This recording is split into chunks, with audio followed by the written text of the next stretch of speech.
Ahí está.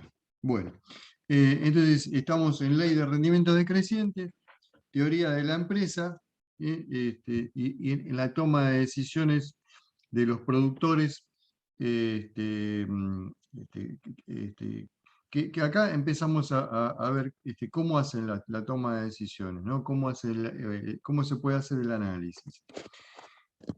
Básicamente, hay dos tipos de planeamiento, dos tipos de análisis, dos tipos de toma de decisiones que van a depender justamente de la mirada con que se planifica el futuro. O planificamos a corto plazo o planificamos a largo plazo. Cuando hablamos de corto plazo, en la actividad agropecuaria, por ejemplo, típico es menos de un año, ¿no? Es decir, si estamos planificando sembrar un maíz, una soja, un trigo, es decir, son planes de corto plazo, son menores de un año, cualquiera de estos cultivos lleva 6 meses, por ejemplo, y eso entonces es un plan a corto plazo.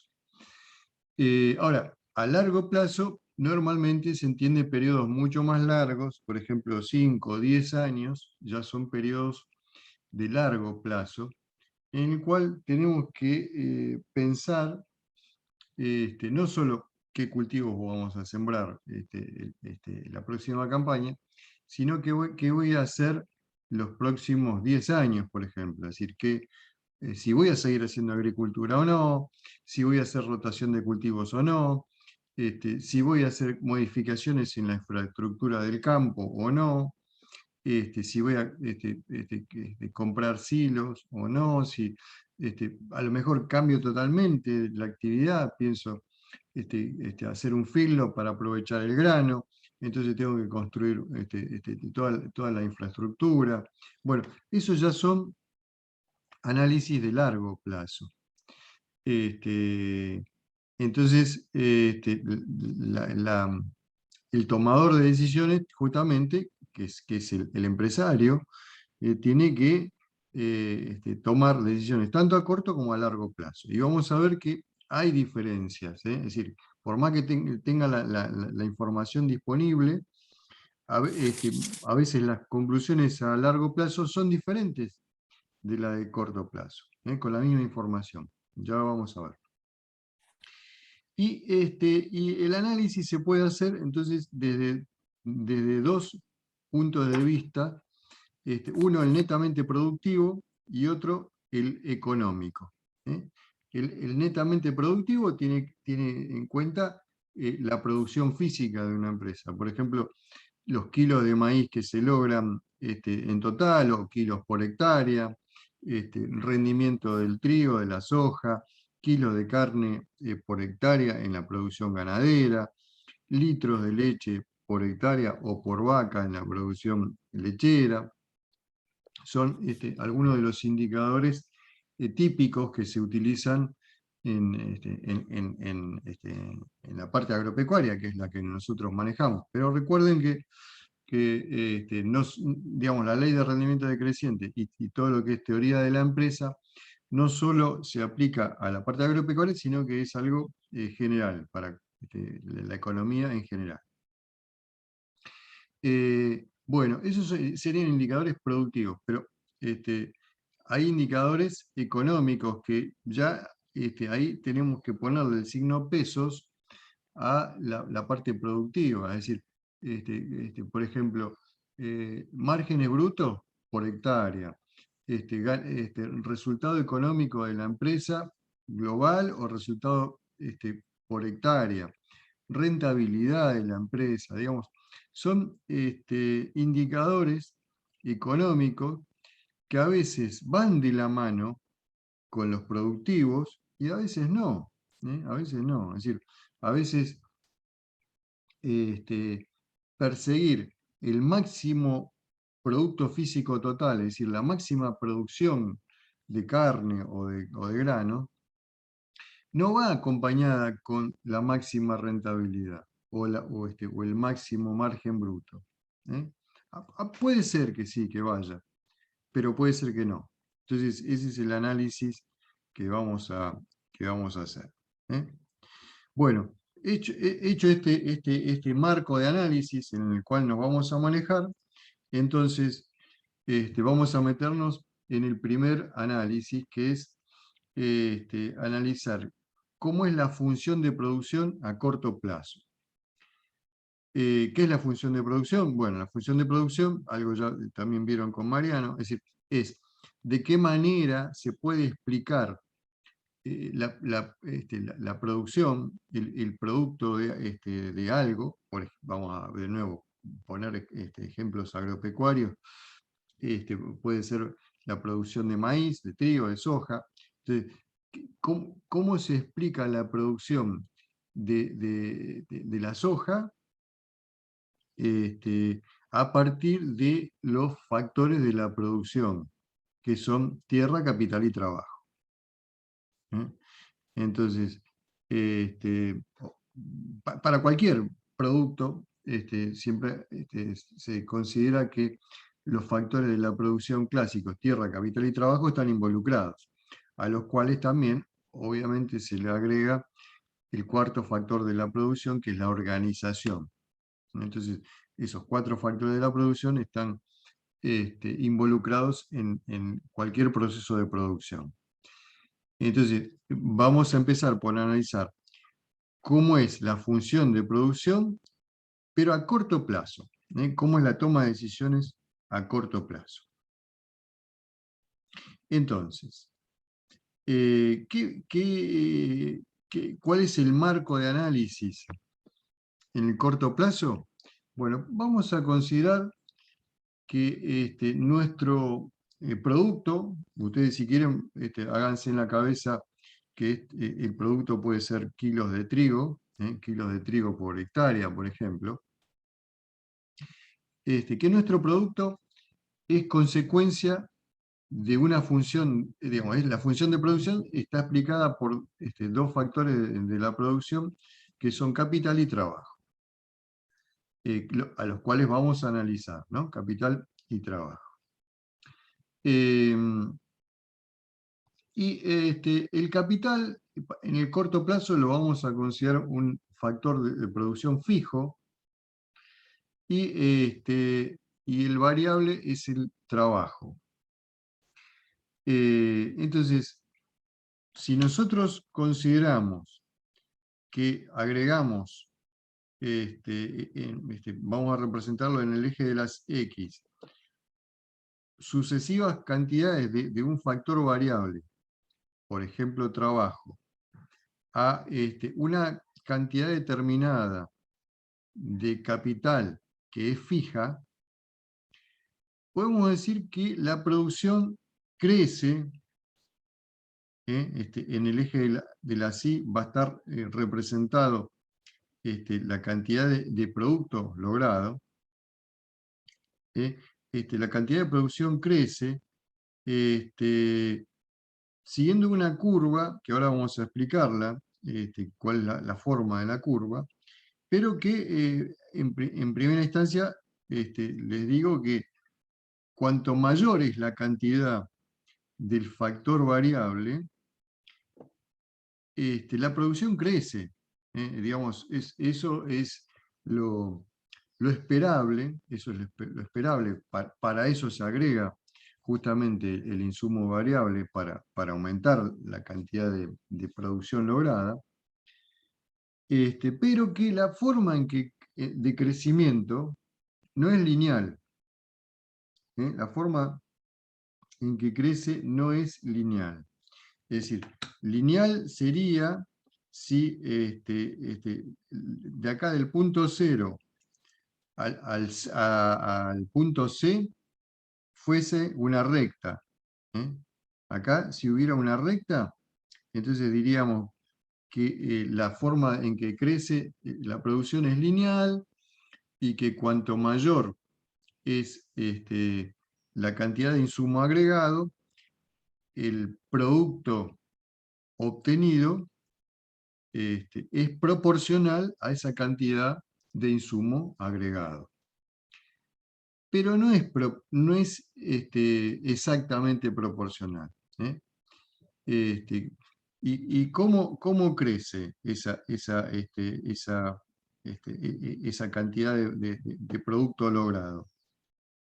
Ahora vamos a analizarlo mejor, pero en general la función de producción que nos indica, que nos representa mejor cómo crece la producción ante el agregado de un factor variable y permaneciendo el resto de los factores de producción fijos, entre ellos el capital y también la tierra, es de esta forma. Crece al principio a una tasa creciente. Es decir, desde 0 hasta el punto A, crece a una tasa creciente. Luego, de A hasta B, sigue creciendo, pero acá en el punto B va a haber un punto de inflexión en el cual hay un cambio y empieza a crecer, pero a una tasa decreciente, hasta C. Y luego de C, la producción deja de crecer para empezar a bajar, decrece. Esto siempre agregando insumos variables, ¿no? Y yo un poco el ejemplo que pongo siempre es, imagínense no un ejemplo agropecuario, sino un ejemplo industrial, como para que se entienda bien, ¿no? Imagínense que en una industria hay una máquina que está representando entonces el capital fijo.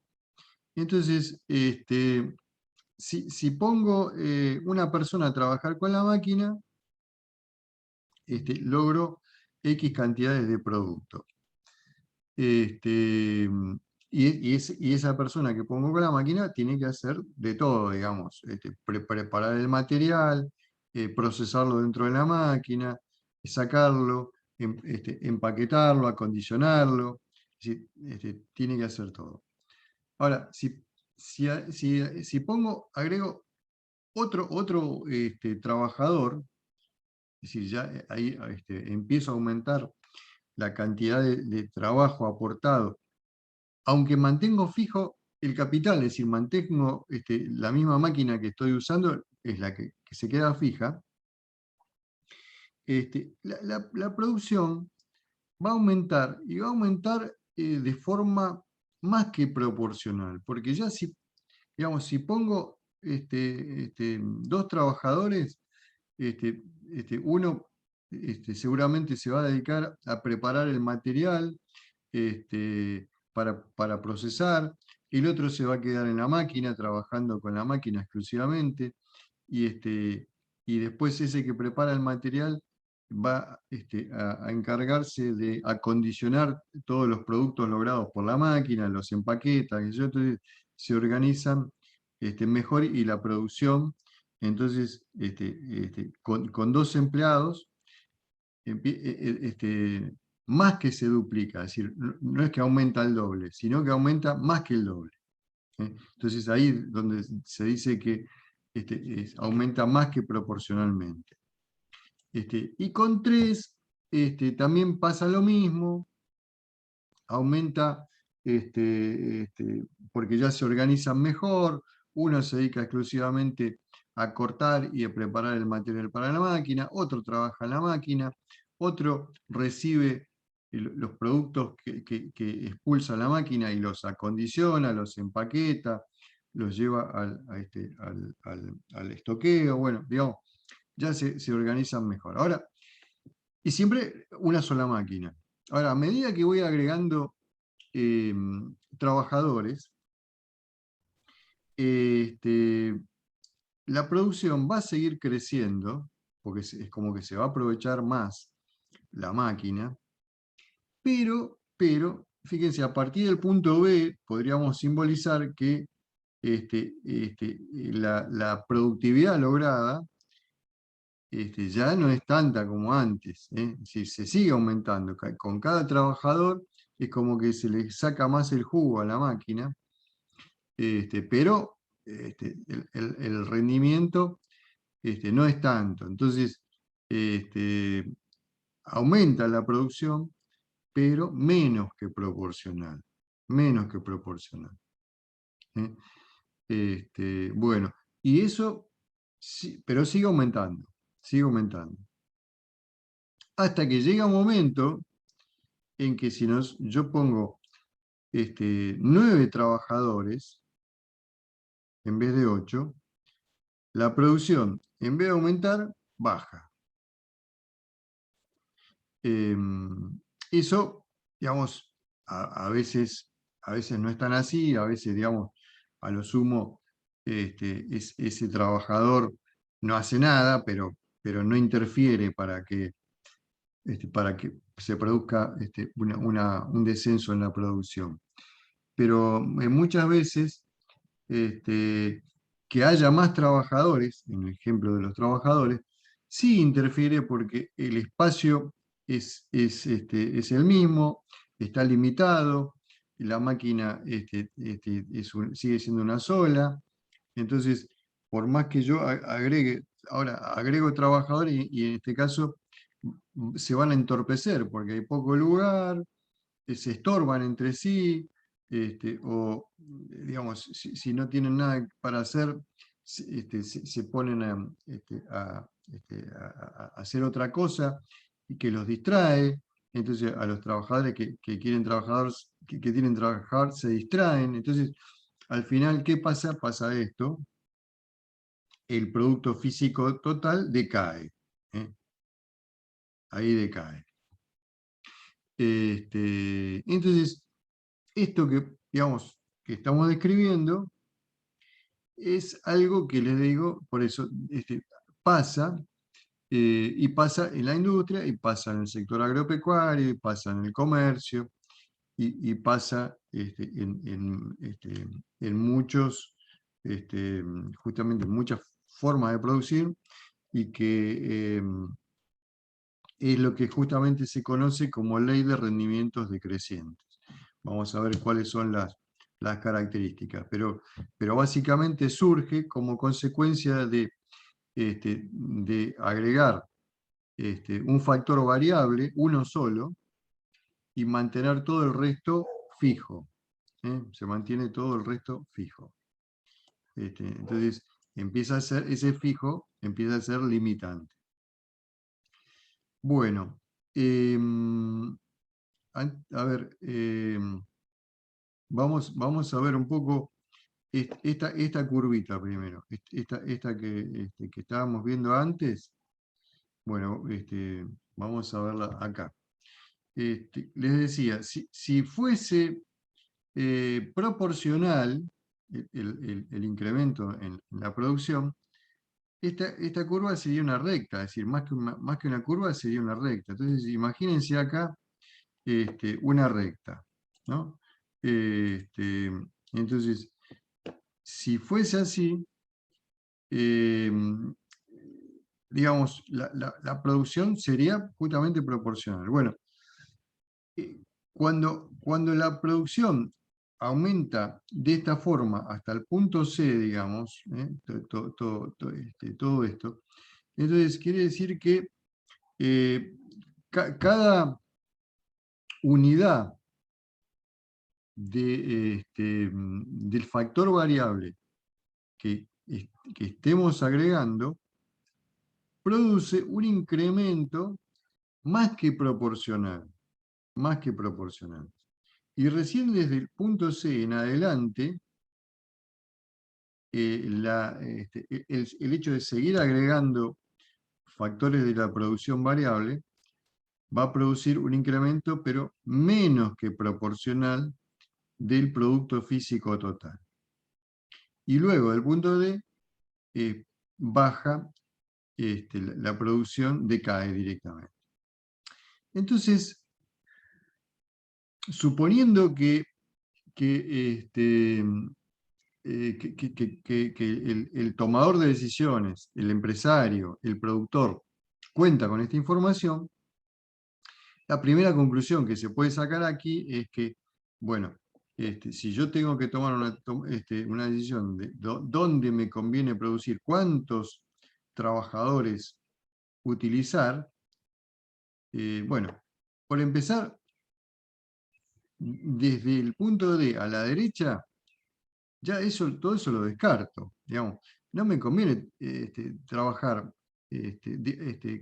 con 9 trabajadores, ni con 10, ni con más. ¿Para qué? ¿Para qué voy a agregar trabajadores si cada uno que agrego, la cantidad de producto obtenida baja? ¿No? Entonces, esa es la primer gran consecuencia que se puede concluir justamente del análisis de la ley de rendimientos decrecientes. Pero para terminar, digamos, de analizarla correctamente, vamos a considerar dos curvas más, dos curvas adicionales más. Esta que tenemos representada acá es la ley de la curva de producto físico total, es decir, la cantidad de producto total obtenida. Ahora, vamos a analizar otra curva que surge de lo que se llama producto medio. Producto medio. Entonces, ¿qué es el producto medio? El producto medio surge de relacionar la cantidad de producto obtenida dividida por la cantidad del insumo variable utilizado. Entonces, acá, por ejemplo, siguiendo con el ejemplo de los trabajadores, si yo pongo 0 trabajadores, obtengo 0 de producto. Un trabajador, 1 unidad de producto. 2 trabajadores, 3 unidades de producto. 3 trabajadores, 6 unidades de producto. 4, 10. Entonces, hasta que llego a 8 trabajadores, obtengo 21 unidades de producto. 9 es lo mismo. Acá ya vemos que no me conviene, por encima de 8 no me conviene, porque acá obtengo la misma cantidad de producto con 9 y con 10 ya francamente peor porque baja. Ahora, ¿cuál es el producto medio? Surge de dividir producto por factor variable, trabajadores en este caso. Entonces, el producto medio de usar 2 trabajadores es 1,5. ¿Por qué? Porque surge de dividir 3 dividido 2. 1,5. El producto medio de utilizar 3 trabajadores es 2, porque surge de dividir 6 unidades de producto obtenida entre 3 trabajadores. 2. Acá para 4, 2,50. Para 5, 3. Para 6 también es 3. Y ya para 7 es 2,86, 8, 2,63, 9, 2,33. Es decir que si analizamos los valores del producto medio, vemos que desde 0 hasta 5 va en crecimiento el producto medio. Y luego, de 5 para adelante, ya con 6 el producto medio se repite en el máximo, digamos, y con 7 empieza a decrecer, con 8 es menor. Con 8 es menor. Entonces, esa es una curva importante para realizar el análisis de la ley de rendimiento decreciente. Y vamos a agregar otra curva más, que es lo que se llama curva de producto marginal. La curva de producto marginal. ¿Qué es la curva de producto marginal? Bueno, el producto marginal es lo que se obtiene del agregado de la última unidad de insumo. Es decir, es considerar cuánto fue el adicional que se logró de producto consecuencia del agregado de la última unidad de insumo. ¿Eh? Entonces, ¿cómo es la fórmula? Es el delta Q sobre el delta L. Entonces, por ejemplo, si yo quiero, vamos a pararnos, por ejemplo, acá, entre usar 3 trabajadores o usar 4 trabajadores, ¿no? Es decir, si uso 3 trabajadores, tengo un producto de 6. Si uso 4 trabajadores, tengo un producto de 10. Entonces, ¿cuánto es lo que agregó este trabajador, digamos, el trabajador número 4, con respecto al anterior, que era, digamos, el trabajador número 3? ¿Cuánto agregó el trabajador número 4? 10 menos 6. Es decir, que agregó 4 unidades de producto. ¿Se entiende? Esta es la lógica de construir el producto marginal. Y el trabajador número 5, ¿cuánto producto agregó? Y entonces, ¿qué se hace? Se relaciona el trabajador número 5 con el 4. Entonces, el delta del insumo es 1, ¿no? 5 menos 4 es 1. Y el delta del producto es 15 menos 10, 5. Entonces, el delta Q es 15 menos 10, 5. El delta L es 5 menos 4, 1. Entonces, eso da 5. El producto marginal, entonces en ese caso es 5. Quiere decir que el agregado del quinto trabajador produce un adicional de producto de 5. Y el agregado de un sexto trabajador, ¿cuánto produce? Bueno, produce 3 unidades adicionales, porque la producción pasa de 15 a 18. Y el agregado de un séptimo trabajador, ¿cuánto produce? Un adicional de 2, porque la producción pasa de 18 a 20. Y así hasta que llegamos a el máximo, que justamente vemos que pasar de 8 trabajadores a 9, en realidad logra un producto marginal de 0, porque no incrementa la producción sigue siendo 21. Y encima, si pasamos de 9 a 10, en este caso ya el producto marginal va a ser negativo, porque la producción desciende, baja de 21 a 19. Entonces, si yo les dijera, les preguntara, bueno, ¿y esta información, con esta información, les sirve, les es suficiente para, si ustedes fueran, ¿no? Los tomadores de decisión, ¿dónde dirían que les conviene producir? En 3, en 4, en 5 trabajadores, usar 6, usar 7, usar 8. ¿Cuántos trabajadores utilizarían? Obviamente 9 y 10 ya dijimos que no nos conviene. 0 tampoco conviene. Ahora, de 1 hasta 8 tenemos ahí los datos, la información.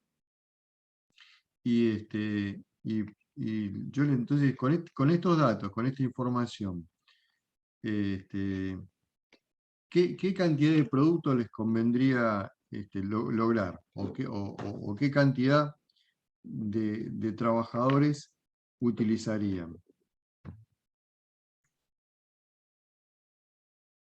¿Qué les parece? A ver, tiren, bueno, justamente para ir viendo a ver si se puede o no, o no se puede analizar.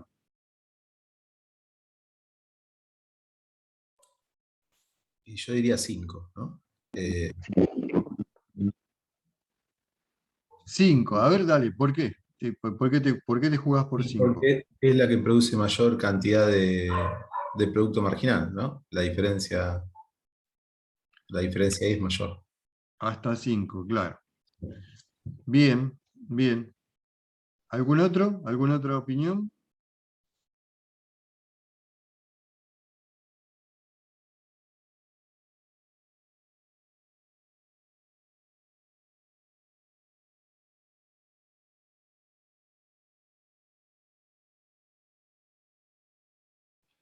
Yo diría que 8 se podría hacer. Ahí está, 8. ¿Por qué 8? A ver, dale. Porque suponiendo que contratar un nuevo trabajador me va a seguir, ese uno de producto marginal va a seguir cubriendo el costo del salario del trabajador, yo seguiría produciendo cada vez más, hasta tener la mayor cantidad de producción. Ahí está. Bueno, me quedo con esos dos razonamientos porque justamente son interesantes para analizar cada uno. Fíjense que, digamos, ustedes, si se quiere, en la formación que han recibido hasta ahora, como agrónomos, como zootecnistas, eh, muchas veces la carrera misma, las materias, el concepto que se traslada a los alumnos es, bueno, hay que aumentar la producción. Digamos, el agrónomo, la función del agrónomo es producir más, aumentar la producción, asesorar a los productores, dirigirlos para que produzcan. Este, Incluso en la currícula, ¿no? Del título y todo, producir más.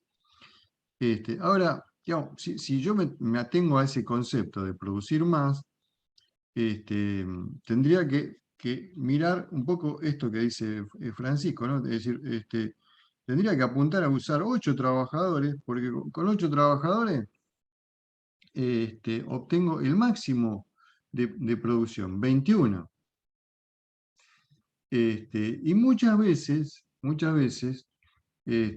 los agrónomos, bueno, y zootecnistas también, obviamente, se quedan con eso, ¿no? Con apuntar a producir más, el máximo, la máxima cantidad de soja, la máxima cantidad de maíz, la máxima producción de carne, la máxima producción de leche.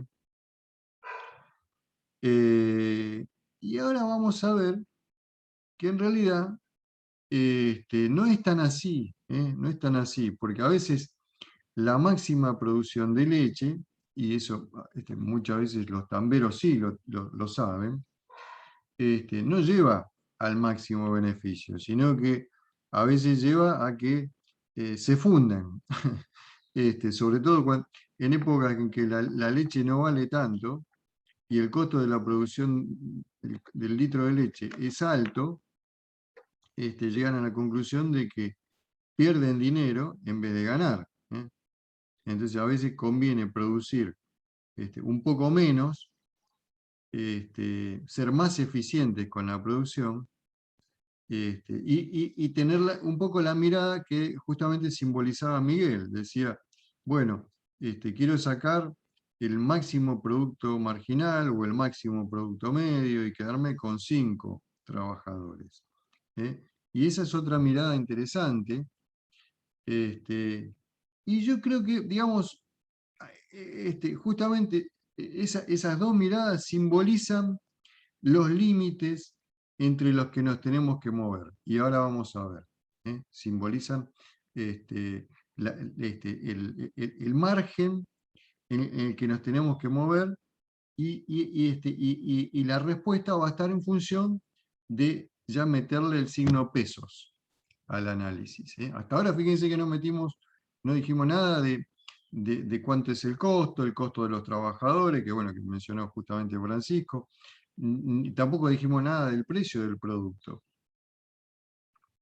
Pero a grandes rasgos podríamos decir, bueno, si los trabajadores son muy baratos, o exagerando, o gratis, me conviene meter 8 trabajadores.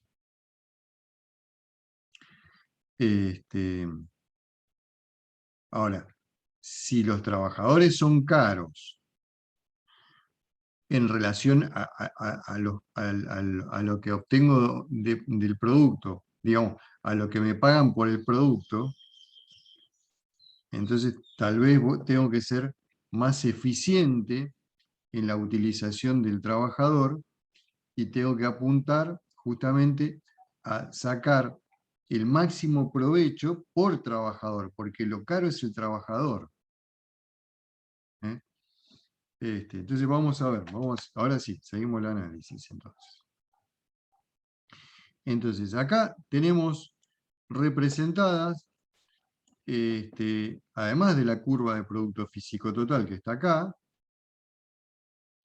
las otras dos curvas, que esta que está en azul más oscuro es la de producto marginal, y esta en celestito es la de producto medio. La de producto medio. Entonces, el producto marginal, ¿se acuerdan que después de 8 decíamos es negativo? Acá es negativo. Entonces, de esta línea para la derecha no conviene producir. Ya sabemos, ¿para qué vamos a usar 9 trabajadores, 10 trabajadores si lo que hacen es bajar la producción? O es igual o es menor. Entonces me quedo, hasta 8 lo analizo, después no. Bueno, ¿y el máximo producto marginal dónde se obtiene? Bueno, en la tablita decía que el máximo producto marginal se obtiene en 5. Perdón, sí, con el quinto trabajador, cuando pasa de 4 a 5. No, a ver. Ah, porque no es la misma esta. 1, 2, 3, 4, 5, 6, 8, 9 y 10. Producto marginal para 3, 30. Ah, es otra, no, es otra. No, es otra. Bueno, no, esta tabla que está acá no se relaciona con los valores con esta. Bueno, no importa, el concepto, vamos a quedarnos con el concepto. El máximo producto marginal, en este caso, se da en 3. Que en la tabla, en realidad, el máximo producto marginal ocurría acá en 5, ¿no? Cuando pasa de 4 a 5. Bueno, en esto que está graficado acá, pasa en 3. Bueno, y el producto medio, el máximo, pasa en 4 y después desciende.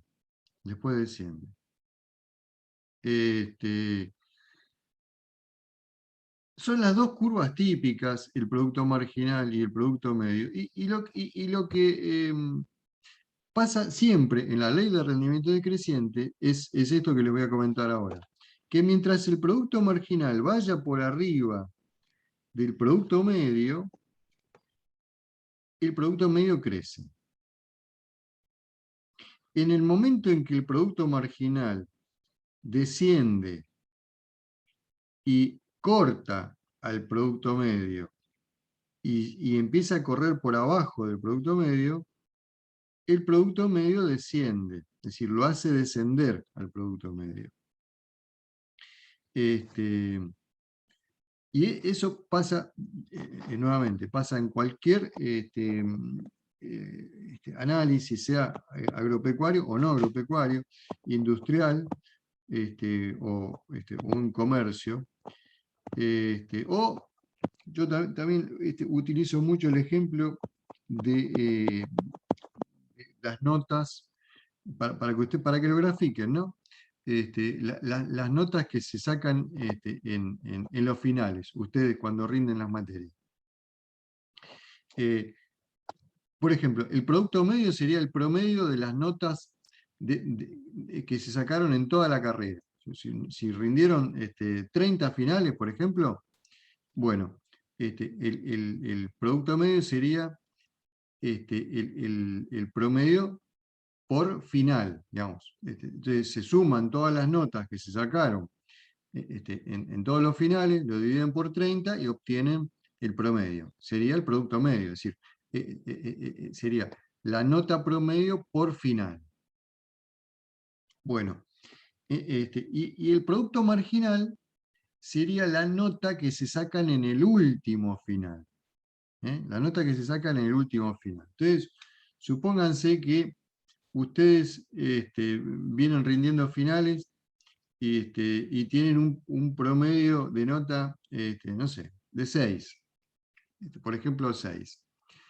Si dan un final, y ese último final que se saca, sacan un 7, el promedio sube, el promedio general de nota sube. Si sacan un 8 también, sacan un 9 también, si sacan un 10, obviamente sube. Digamos, siempre que la nota del último final sea mayor que el promedio va a ir subiendo. Ahora, si la nota que se saca es menor que el promedio que tienen ustedes, hace que esa última nota que se sacaron va a hacer que el promedio baje. Si tienen un promedio de 6 y en el último examen se sacaron un 4, entonces eso hace que el promedio baje. Bueno, lo mismo pasa con la ley de rendimiento decreciente. Si el producto marginal sería la nota que se sacan en el último final. Y el promedio es justamente eso, digamos, el producto medio es el promedio. Entonces, no sé, si acá vienen rindiendo exámenes y sacan un 4, un 5, un 6, un 7, un 8, un 9, un 10, sacan un 10. Digamos, todas esas notas que mientras ustedes van rindiendo exámenes, va subiendo el promedio. Y acá baja el promedio. Acá era un 10, acá se sacaron un 9, después sacaron un 8. Bueno, aunque baje la nota que se sacaron en el último final, con respecto a que fue el máximo, de todas maneras, el promedio sube. El promedio sube. Entonces, recién el promedio va a bajar a partir de que el producto marginal corte. Si, por ejemplo, si el promedio era un 6 y se sacan en el último examen, se sacan un 6, listo, es la misma nota que se sacaron en el último final, es igual al promedio. Hay una igualdad ahí. Y si después se empiezan a sacar 5, 4, 3, 2, es decir, el producto medio se les viene a pique, va a ir bajando. Y entonces, en el análisis de la ley de rendimiento decreciente, tiene mucha importancia este puntito que está acá. Este puntito que está acá. ¿Por qué tiene importancia? Porque se dice que mientras el producto marginal esté por arriba del producto medio, conviene seguir agregando unidades. Conviene seguir agregando unidades. Recién hay que pensar si conviene o no desde el punto de vista económico, desde el punto E en adelante. Es decir, desde el punto en el que el producto medio es el máximo. recién ahí hay que pararse a analizar económicamente el costo de los trabajadores, el precio del producto. Recién ahí conviene empezar a analizar. Hasta acá no hace falta ni saber cuál es el costo de los trabajadores, digamos, o el costo de cualquier insumo, ni tampoco el precio del producto. Porque yo lo que quiero es por lo menos llegar al máximo producto medio, que es acá, está representado por el punto E en este gráfico, y en este otro está representado por C, por C. En el punto C se produce también lo que se llama la tangente a este punto que pasa por 0. Entonces, allí se encuentra este punto, se le llama óptimo técnico. Óptimo técnico.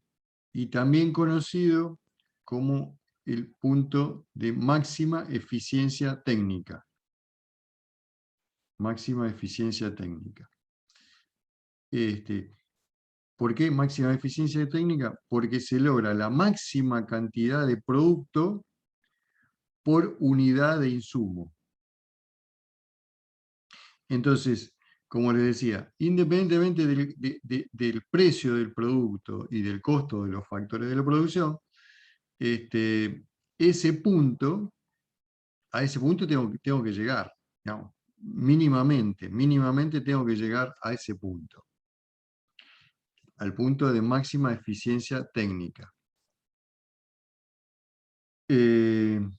Entonces, ese punto separa a la ley de rendimientos decrecientes en 3 regiones. Quedan divididas en 3 regiones la ley de rendimientos decrecientes.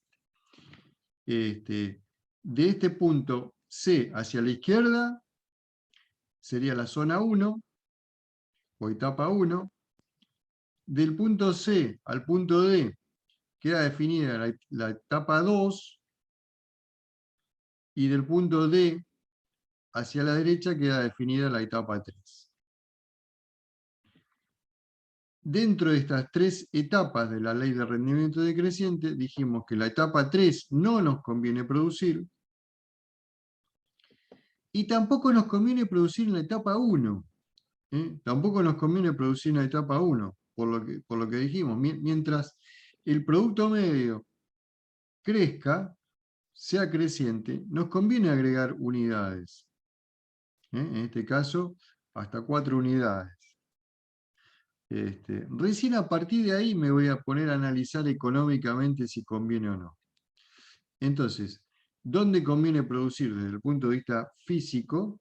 En la etapa 2 de la ley de rendimientos decrecientes. Esa es la conclusión importante que arroja la ley. Que hay que producir en la etapa 2. ¿Y cómo es la producción en la etapa 2? Bueno, crece a una tasa decreciente. Por eso es que se llama ley de rendimientos marginales decrecientes, ¿no? Porque esta etapa 2 se caracteriza porque la producción crece a una tasa decreciente. Pero, como dijimos, ya sacamos la conclusión que a pesar de que crezca a una tasa decreciente, es en la región de la curva donde conviene producir. No sé por qué no me está cargando.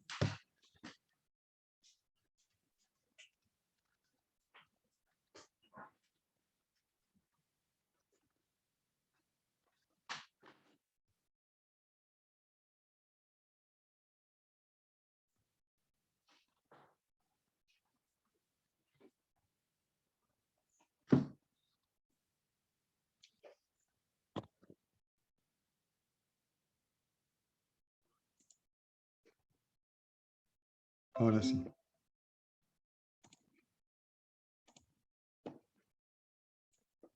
Ahora sí.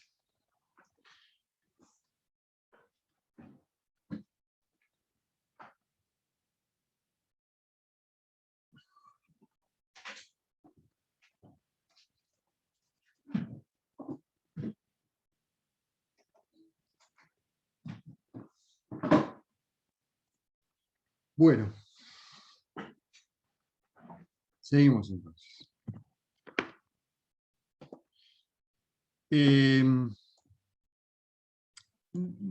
Acá están representadas entonces las 3 etapas, es otro dibujito, etapa 1, etapa 2, etapa 3. La 1 siempre llega hasta que se cruza el producto marginal con el producto medio, y la característica que tiene es que el punto en donde el producto marginal corta al producto medio es en el máximo. Y es también, dijimos, donde es la máxima eficiencia técnica, óptimo técnico. Y la etapa 3 se da desde que el máximo de producto físico total hacia la derecha. Y donde conviene producir, nuevamente, es en la etapa 2. Acá hay un ejemplo que, como para que vean que, digamos, cómo se aplica justamente en el, no solo en la parte económica, en la parte industrial, sino que hay muchos ejemplos donde se puede apreciar la curva que se forma de la ley de rendimiento decreciente en otras producciones. Por ejemplo, la curva de crecimiento del pasto, bien agronómico. Es decir, esta curva ustedes la habrán visto, que cuando recién empieza a rebrotar el pasto, luego de un corte, de un pastoreo, empieza despacito porque hay pobre superficie foliar, entonces va creciendo despacito. Ahora, a medida que hay mayor superficie foliar, digamos que hay mayor contacto con el sol y hay mayor capacidad de hacer fotosíntesis y hacer reservas en la planta, esas mismas hojas producen justamente mayor nutriente y hacen que el pasto crezca más. Entonces, es justamente lo que Voisin llama la llamarada de crecimiento, ¿no? Crece, crece, crece, y hasta que llega a un punto en el que la cantidad de pasto, digamos, estos son días de reposo, ¿no? En el eje de las X son días de reposo, y en el eje de las Y está la cantidad de pasto verde obtenido por hectárea. Hasta que llega un punto en el que la cantidad de pasto fue tal, creció tanto, que empieza a hacer sombra, el pasto de arriba le empieza a hacer sombra al pasto de abajo. Entonces se empieza a secar el pasto de abajo. Entonces ahí es alta la competencia, por la luz, obviamente, y es como que llega a un equilibrio en el que, acá en este ejemplito, por arriba de los 54 días, es como que entra un balance en el que el pasto que se muere es más o menos igual al pasto que crece. Entonces, que más de eso no crece, no va a haber mayor cantidad de kilos de pasto por hectárea. Entonces, desde este punto de vista, bueno, Voisin dice, bueno, conviene comer acá, que este sería el punto de máxima eficiencia técnica, ¿no? Ahora vamos a ver que este punto acá es discutible también. Desde el punto de vista económico, desde el punto de vista físico, conviene comer acá. Ahora, desde el punto de vista económico, vamos a ver que no hace falta respetar esto. Puede haber un margen entre 36 y 54 días de pastoreo. Obviamente también, esto es un ejemplo determinado para unas condiciones determinadas, para una región determinada, con un pasto determinado.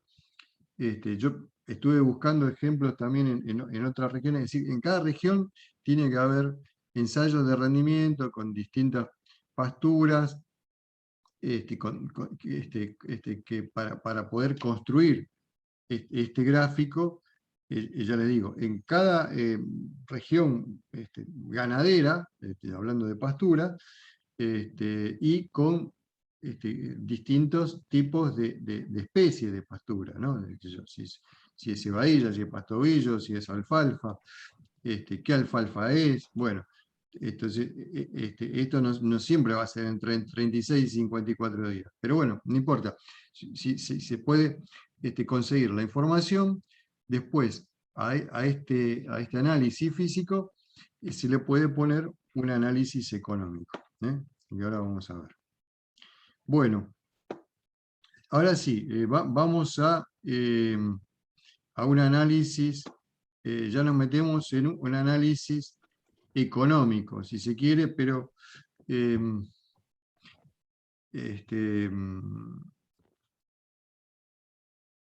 análisis económico, claro, a ver, vamos a meterlo también en la realidad.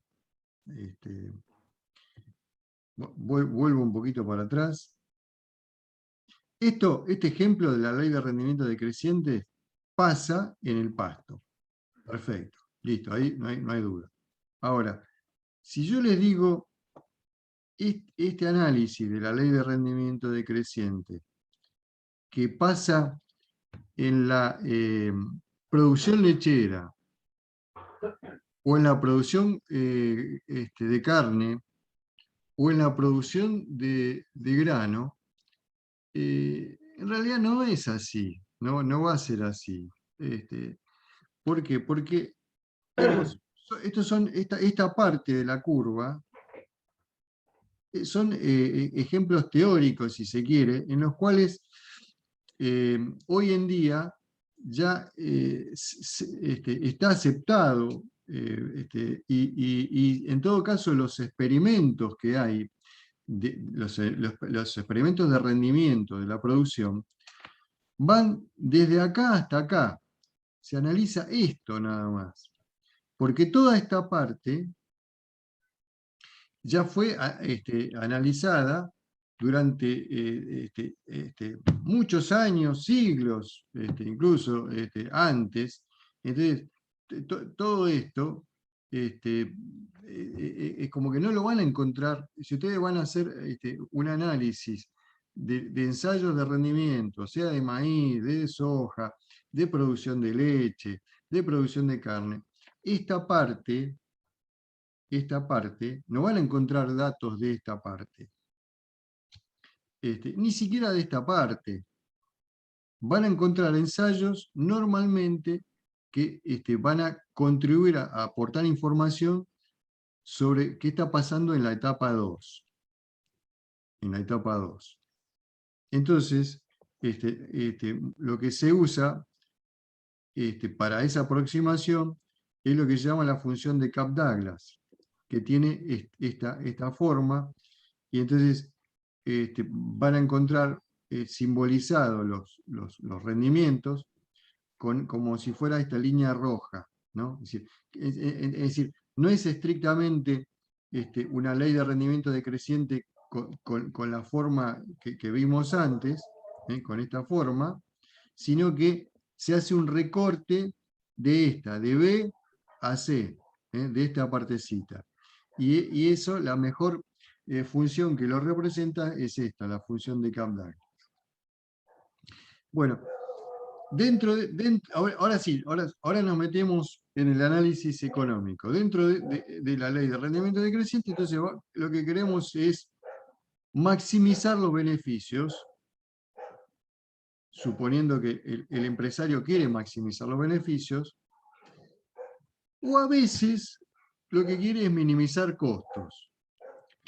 Y algunos de ustedes, bueno, como yo la vez pasada lo hablamos, algunos dirán, bueno, pero es lo mismo, maximizar beneficios y minimizar costos. No, no es lo mismo. A veces sí, puede ser que coincidan, y a veces no. A veces coinciden y a veces no. Entonces vamos a ir a ese análisis. Entonces, ¿qué es el beneficio?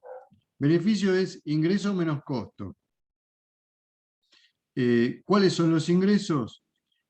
¿Cómo se obtiene el ingreso? Bueno, si yo a la cantidad de producto obtenida lo multiplico por el precio unitario de cada producto, voy a obtener el ingreso.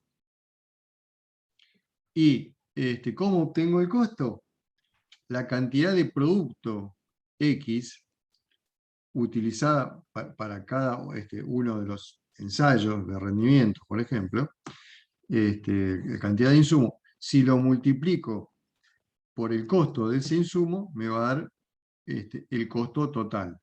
En el caso de que X fuera un trabajador, supónganse como el ejemplo que habíamos puesto, que dijimos, bueno, 5 trabajadores, bueno, en este caso va a ser sueldo por cada trabajador. Entonces el sueldo por cada trabajador por 5 me va a dar el costo del factor de producción trabajo, que era el insumo variable, ¿no? Bueno, y en función de lo que queremos lograr, que es la maximización del beneficio, entonces, si nosotros queremos maximizar el beneficio, lo que queremos lograr es obtener la máxima diferencia entre ingresos y costos. Que el ingreso sea bien alto y el costo bajo. Y bueno, y entonces, ¿qué nos dice la ley de rendimiento marginal decreciente? Ya vimos que conviene producir en la etapa 2. Ahora, ¿en qué punto de la etapa 2? Bueno, ¿en qué punto nos lo va a decir esta formulita? Delta I sobre delta X igual a PX sobre PI. Delta I sobre delta X es el producto marginal. Es el producto marginal. Entonces, nos va a decir que el máximo beneficio se logra cuando el producto marginal se iguala a la relación inversa de precios, insumo, producto. El precio del insumo sobre el precio del producto. Precio del insumo es PX, precio del producto es PI. El precio de una unidad, ¿no? De una unidad del insumo y el precio de una unidad del producto. Entonces, cuando se produce esa igualdad, allí entonces se obtiene el máximo beneficio. Y entonces ahora sí vamos a hacer un análisis con cifras, con valores, digamos, y dentro de los valores vamos a ponerle precio al insumo y precio del producto. Entonces acá tenemos el ejemplo que habíamos visto al principio, y acá está representado en este gráfico, sí están representados estos valores que figuran acá. Entonces, el punto donde se cruza el producto marginal con el producto medio es en 5,5 pusimos acá, porque en realidad en 5 se produce un producto medio de 3, en 6 también de 3, y es también el producto marginal de pasar de 5 unidades a 6 es 3, por lo tanto allí se cruzan, entre 5 y 6 se cruzan en este punto. Entonces allí comienza la etapa 2 en este gráfico, y como habíamos dicho, termina entre 8 y 9, digamos, en 8 tiene un valor, en 9 tiene el mismo valor, entonces deducimos que en 8 y medio se produce el máximo, allí termina entonces la etapa 2. Este producto marginal que está puesto entre medio de los valores 2 y 3, no es que se corrió, está puesto así a propósito, justamente porque el producto marginal lo que mide es una tasa de cambio, es decir, ¿cuál es el cambio de pasar de 4 trabajadores, es decir, de pasar de 3 trabajadores a 4? Bueno, esa es la tasa de cambio en el número de trabajadores, y la tasa de cambio en el producto es una respuesta de 6 a una respuesta de 10. Es decir, se incrementa en 4. Entonces, ese producto marginal se pone entre medio justamente porque representa una tasa de cambio entre 3 y 4, entre 6 y 10. Por eso se pone entre medio. Y por eso es que cuando pasa de 5 a 6, este valor 3 se pone en el medio y coincide con el valor 3 de 5 y coincide con el valor 3 de 6. Y es ese punto que nos está marcando ahí. Ahora bien, ya, digamos, esto ya lo analizamos. Ese es el análisis físico. Vamos al análisis económico. El análisis económico dice que la cantidad de insumo, bueno, perdón, que el precio del insumo es 22 y que el precio del producto es 18. Entonces, vamos a construir cuál es el costo y cuál es el ingreso para cada uno de esos de esas combinaciones, que, insisto, estas combinaciones son como ensayos de rendimiento, ensayos de rendimiento que ustedes pueden encontrar en lo que estén investigando. Si están investigando la producción de carne, o están investigando la producción de leche, o la producción de maíz, o de pasto, son ensayos de rendimiento que les van a aportar información para que ustedes tomen la decisión de cuál es el nivel que les conviene producir, dónde les conviene producir. Y para saber dónde les conviene producir, a esta información física hay que agregarle la información económica. Entonces, ¿qué pasa? Acá está el precio del factor X y acá está el precio del producto Y. Entonces, por ejemplo, para el factor 1, si el costo del factor es 22, entonces 1 por 22 es 22. Ahora, si usamos 2 por 22 es 44, 3 por 22 es 66, 4 por 22 es 88. Entonces acá está representado el costo de cada una de las posibles combinaciones que se han investigado, y lo que yo quiero analizar es dónde me conviene producir. Acá está el costo. El ingreso surge de multiplicar la cantidad de producto por el precio del producto. 1 por 18, 18, 3 por 18, 54, 6 por 18, 108. Y acá tengo el ingreso. El beneficio va a estar dado por la diferencia entre ingreso menos costo. Entonces, en el primer caso, el ingreso es 18, el costo es 22. 18 menos 22, menos 4. Acá hay una pérdida. Una pérdida.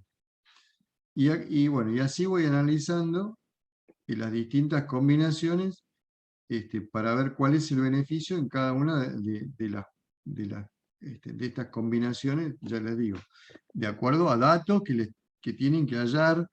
Los datos los necesitan. Y el precio de los productos y del insumo también. Bueno, y de acuerdo a esta información, vemos el que está pintado en amarillito acá, el máximo beneficio es 206.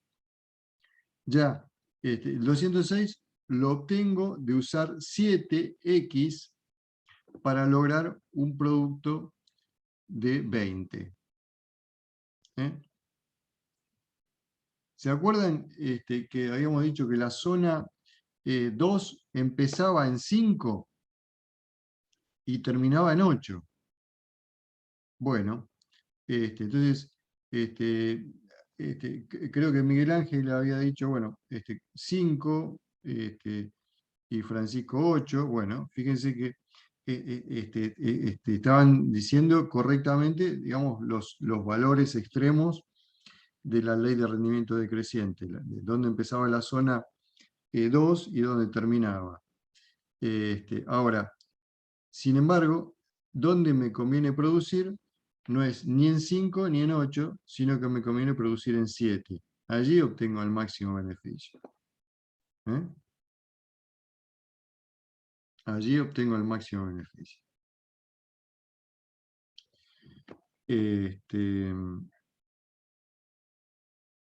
Y fíjense lo que habíamos dicho también, que la combinación de máximo beneficio se obtenía cuando la relación de la relación inversa, ¿no? entre el precio del insumo dividido el precio del producto era igual al producto marginal.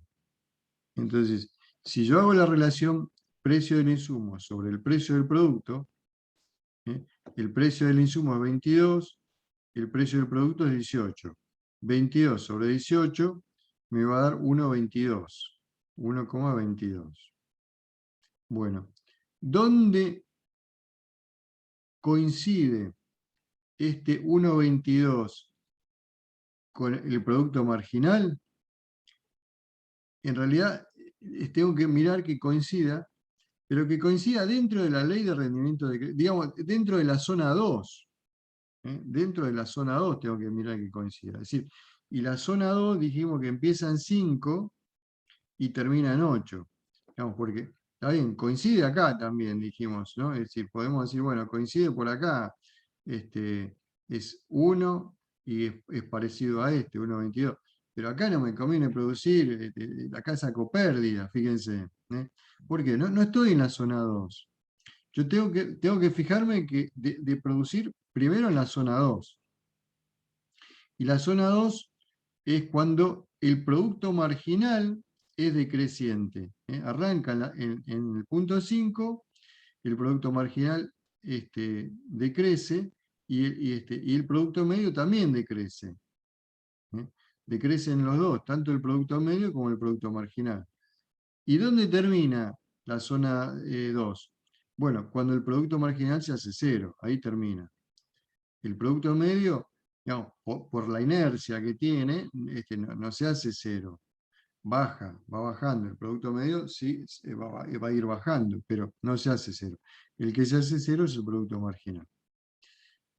Bueno, entonces dentro de esa zona 2, entre 5 y 8, podemos decir que este 1,22 se ubica justamente acá en 7. ¿Por qué? Porque viene bajando el producto marginal. De 3 baja 2, de 2 baja 1, de 1 baja 0.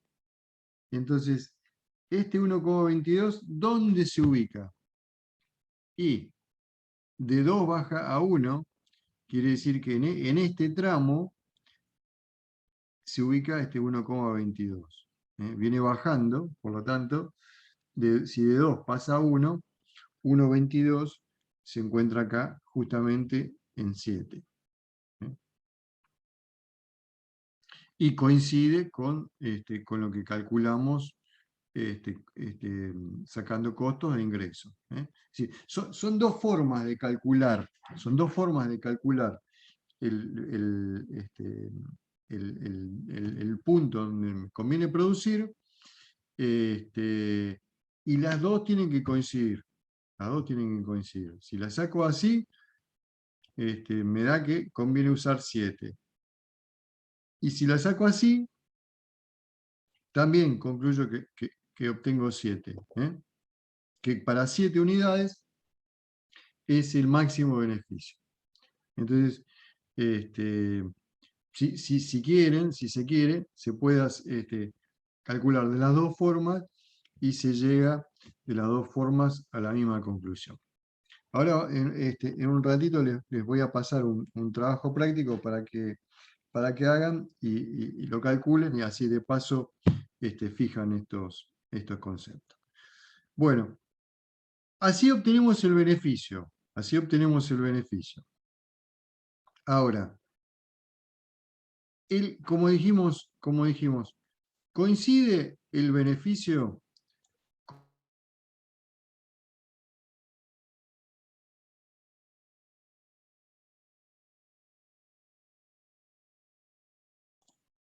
ahí está. Vamos a ver cuál es el costo. El costo vamos a expresarlo en costo unitario o en costo medio. ¿Se acuerdan? El otro día estuvimos hablando de costos medios o lo que es lo mismo costo unitario. Bueno, entonces, ¿cómo se obtiene el costo medio? Dividiendo el costo total, que lo tengo representado acá, X por PX, lo divido por la cantidad de unidades producidas, que es Y. Entonces, por ejemplo, acá, para 2 unidades, la posición de 2 unidades o 2 trabajadores, sería, el costo es 44. ¿Cuál es la cantidad de producto obtenida? 3. Entonces, si hago 44 dividido 3, tengo un costo medio de 14,7. Acá, para 3 trabajadores, se obtienen 6 unidades de producto. Entonces, el costo para 3 es 66, porque es 22 por 3 me da 66.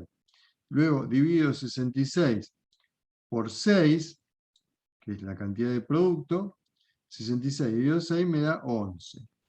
Y así voy obteniendo el costo medio. El costo medio. Bueno, ¿dónde me da el costo medio menor? Acá se produce en 5, un costo de 7,3, y también en 6, 7,3. Entonces podría decir que tanto en 5 como en 6 se produce el mínimo costo medio.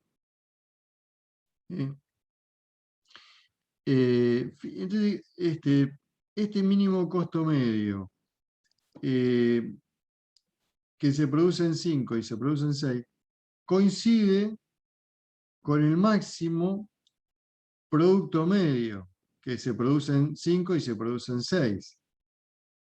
Entonces, ahí viene la pregunta. ¿Es casualidad que el mínimo costo medio se haya obtenido en el máximo producto medio?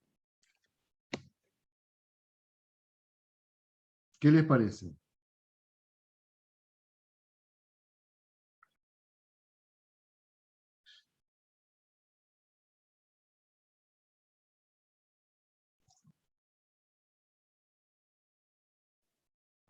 Que no, por la fórmula de utilidad. Por la fórmula de utilidad. O sea que usa el costo medio y se lo resta al precio del producto. Sí, y por a ver, por la lógica de la productividad, ¿no? Que estábamos hablando, es decir, si en el punto 5 se obtiene la mayor productividad por unidad del recurso, y lo mismo pasa en el punto 6, ¿no? Que es la máxima productividad del recurso, que después dijimos, bueno, entonces el máximo estará entre 5 y 6, graficado, estaba graficado en 5,5. Pero si la máxima productividad es el producto medio, entonces podemos decir que allí mismo también se produce el mínimo costo medio, porque el costo va a estar dividido justamente por la máxima cantidad de producto en relación a la utilización del insumo. Entonces, va a haber una coincidencia, que el máximo, digamos, fíjense que acá se divide por I, digamos, ¿no? Es decir, acá es I sobre X, y acá está X por PX, ¿no? Dividido I.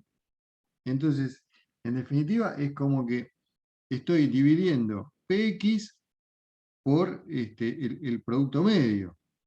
Entonces, si divido el precio de X por el producto medio, obviamente que el costo medio mínimo se va a producir cuando el producto medio sea el máximo, que está marcado acá, en 5 y en 6. Bueno, igual, digamos, yo todo esto se los digo, está en el apunte también. Bueno, el que lo quiere ver de nuevo lo puede ver, cuando lo cuelgo en YouTube. Pero, digamos, yo sé que son cosas que se las digo, y que a veces cuesta digerirlas, si se quiere, o procesarlas.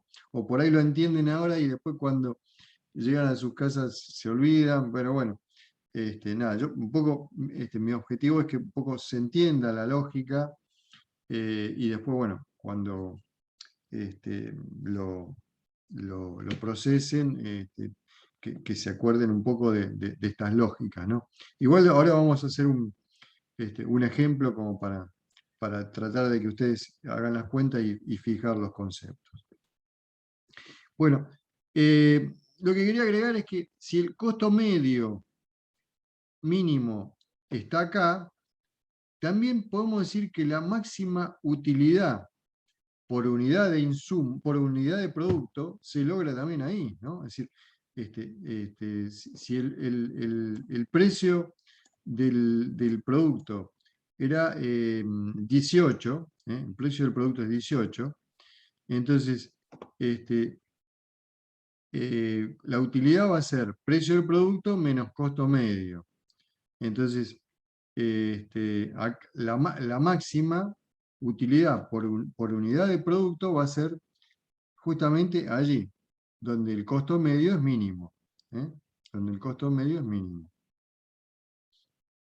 Ahora, nuevamente, fíjense que la conclusión, sin embargo, es decir, son dos conclusiones diferentes. El costo mínimo lo obtengo acá. Si quiero producir a costo mínimo, tengo que producir usando 5 trabajadores o 6 trabajadores. 5 puedo decir, bueno, uso 5 trabajadores, porque total, con 6 me produce lo mismo, así que bueno, uso 5. Ahora, si quiero producir al máximo beneficio, tengo que usar 7 trabajadores. Entonces, nuevamente, son dos conceptos distintos. Y ustedes imagínense esto ya aplicado a la parte agropecuaria. Si yo digo, bueno, quiero saber cuál es el beneficio que me queda por litro de leche, o por kilo de carne, o por kilo de soja, bueno, lo expreso de esa forma, por kilo de soja, o cuál es el menor costo de producción por kilo de soja. Ahora, a lo mejor lo que quiero saber es cuál es el máximo beneficio, no importa por kilo de soja, quiero el máximo beneficio total. Bueno, el máximo beneficio total lo obtengo acá. El máximo beneficio total lo obtengo ahí. Por eso, insisto, son dos conclusiones diferentes. Dos conclusiones diferentes. A veces coinciden, y a veces, como en este caso, no. Bueno, y lo último que les voy a explicar en este cuadrito es esto, es el costo marginal. ¿Qué es el costo marginal? El costo marginal lo vimos la vez pasada cuando hablamos de costo, pero acá creo que es que está representada la ley de rendimiento decreciente, creo que se va a ver mejor. Digamos, es el incremento en el costo que se obtiene por unidad de producto. El incremento del costo que se obtiene por unidad de producto. Entonces, ¿cuánto es el incremento en el costo? Bueno, el costo se incrementa de 110 a 132, es decir, se incrementó en 22 pesos. ¿Y cuánto fue el incremento en producto? Pasó de 15 a 18, es decir, se incrementó en 3. Entonces, es 22 dividido 3, 7,3. 7,3. Entonces, el costo marginal allí es 7,3. Si construimos la columna de costo marginal, con esa lógica, es decir, dividiendo siempre el incremento en el costo por el incremento en la cantidad de producto logrado, me van a quedar estos valores. Bueno, y acá hay una tercera forma, que en realidad se deriva de la misma fórmula, pero que el concepto lo tenemos que decir así. El máximo beneficio se obtiene cuando el costo marginal es igual al precio, del producto, que en este caso es 18. El precio del producto es 18. Entonces, ¿cuándo el precio del producto es 18? Bueno, en realidad el precio del producto es 18 acá, cuando pasa de 11 a 22. Es decir, el 18 está entre 11 y 22. En este intervalo, entre 11 y 22. ¿Qué hay en este intervalo entre 11 y 22? ¿Me fijo? 7. Entonces, concuerda con el análisis que habíamos hecho acá. Es decir, 7 es el valor que tengo que obtener para lograr el máximo beneficio. Y si lo quiero calcular con la condición esa que habíamos visto la vez pasada también, ¿no? Que el costo marginal, cuando el costo marginal es igual al precio del producto, allí se produce el máximo beneficio. Y en realidad se deriva de la misma formulita esta que vimos antes. Esta formulita que es delta I sobre delta X igual a PI sobre PX sobre PI. Es decir, el costo marginal, si yo paso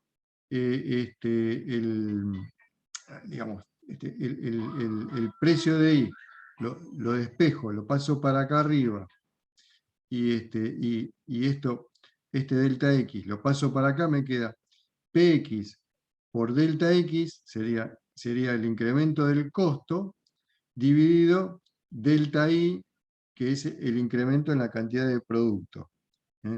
Entonces, esa condición se deriva también de esta formulita. Esto lo van a encontrar también en la presentación. Bueno, acá están los costos fijos y variables que vimos el otro día.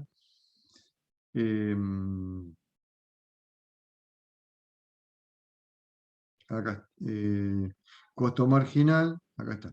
Costo marginal es el PX sobre el producto marginal. Bueno, nada, que es un poco la demostración de que PI tiene que ser igual al costo marginal para obtener el máximo beneficio, ¿no? Esa es la condición. Pero todo sería un poco de la formulita esta que habíamos visto, ¿eh? Bueno, nada, después vamos a ver todo esto, en todo caso.